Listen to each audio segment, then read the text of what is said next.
ઓહ આજે તો all time favourite thepla બન્યા. આવો બેટા શું બનાવવાનું બધાના ફેવરેટ. બધા ફેવરેટ હોય વધુ તો 2-3 દિવસ સુધી ખાવાય ચાલે. ચા મસાલે બધું મસાલે મેથી અને ધાણાના મિક્સ બનાવ્યા એવું હોય એ અડધું અડધું લઈ બરાબર. કેવી રીતે બનાવ્યા? હેડ શીખવાનું તને હેલો જો મોટો વાટકો ભરી અને ઘઉંનો રોટલીનો લોટ લઈ લીધો અને આ એનાથી નાનો વાટકો બાજરીનો લોટ આ એનાથી નાની વાટકી ચણાનો લોટ ભેગા કર્યા અને આ ધાણા આજે અડધા ધાણા લીધા અને અડધી મેથી લીધી ઓહો એનાથી સ્વાદ મસ્ત આવે. અને આટલી મેથી બે અરખું જેટલા ધોણા એટલી મેથી. મેથી હા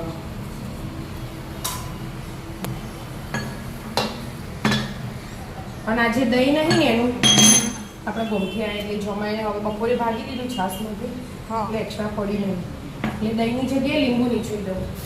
બરાબર ચાલો.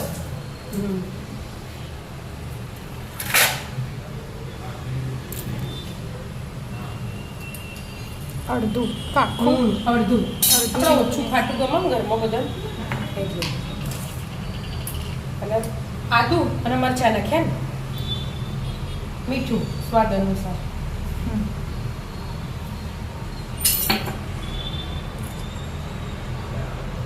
હળદર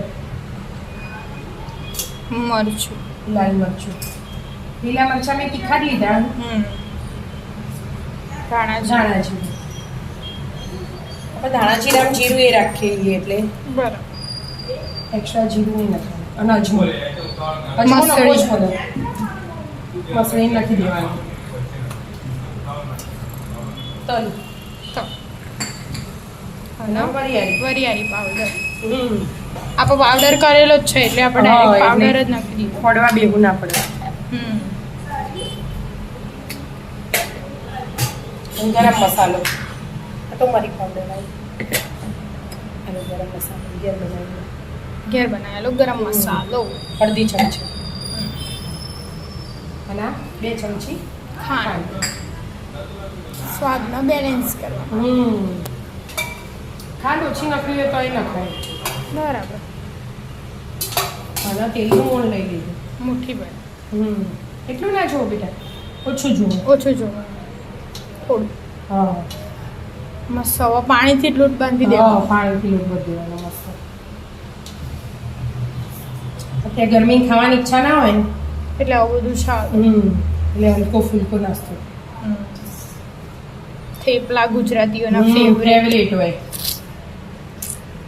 ચાના હાથે ખાઈએ તો દૂધના હાથે ગમે તે શાક હાથે ખાઈએ કો તમે દહીં હાથે ખાઈ ગમે તેના હાથે હોય જે અત્યારે 1-2 ખાવા બીજા વધ્યા હોય તો સવારે ચામો એ ખવાય એમને મેં ખવાય કશા વગરે ખવાય હાથે ખવાય. હા બધા હાથે જ ખવાય.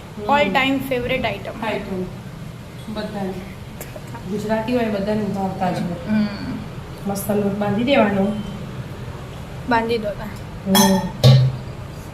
મસ્ત બંધાઈ છે લોટ. હો બેટા લોટ બંધાઈ ગયો બેટા બનાવવાનું મસ્ત મસ્ત નાના મોટા પતલા જાડા જેવા બનાવે એવા મસ્ત બંધાયો. તૈયારી કરો. હા તૈયારી કમ્પ્લીટ. હા ચાલુ કરી દીધું. હો ચાર તો બનાવી દીધા. મસ્ત ફટ બની જો ચમ જોઈને ઊંધામ પાણી આવી ગયું એની વાત છે એ જ કહેતી હતી હું ઊંધામ પાણી આવી છે એટલે તું બોલી ના નો એટલે મને ખબર પડી ગઈ. મસ્ત બની જાવ. મસ્ત બને. સ્મેલ કેટલી મસ્ત આવે. હા સ્મેલથી ખબર પડી જાય કે ખાવાનું મસ્ત બન્યું. થોડા ધીમા ગેસે ચડવવાના એટલે થોડા લાલ લાલ થાય મસ્ત ખાવા જોઈને ભાવું એવા ઓખે ભાવો ને પછી જીભને તો ભાવો જ. અમુક વાર આપણે શાક બનાવીએ એનું પણ કેવું હોય કે મરચું નાખ્યું હોય હળદર નાખ્યું હોય મીઠું નાખ્યું હોય પણ ઓછું પડ્યું હોય ને અને ધોળું ધોળું જોઈને લાગે ફીક્કું ફીક્કું હોય એટલે ઓખેથી જીમ કર નહીં બરાબર બને તો આપણે ખાવાની ઈચ્છા જ ના થાય. અને ઓખેથી ગમે ને કે આ મસ્ત તો ને અમુક મીઠું ઓછું રહ્યું તો એ ખાવા ગમે. મસ્ત મસ્ત બન્યા. હા આવી જાવ મીઠો મસ્ત મજાના મેથી અને ધાણાના થેપલા ખાવા. ઢેબરા થેપલા, જે કહેવું હોય. પોતાયા જે કેવું હોય રાધે રાધે રાધે રાધે.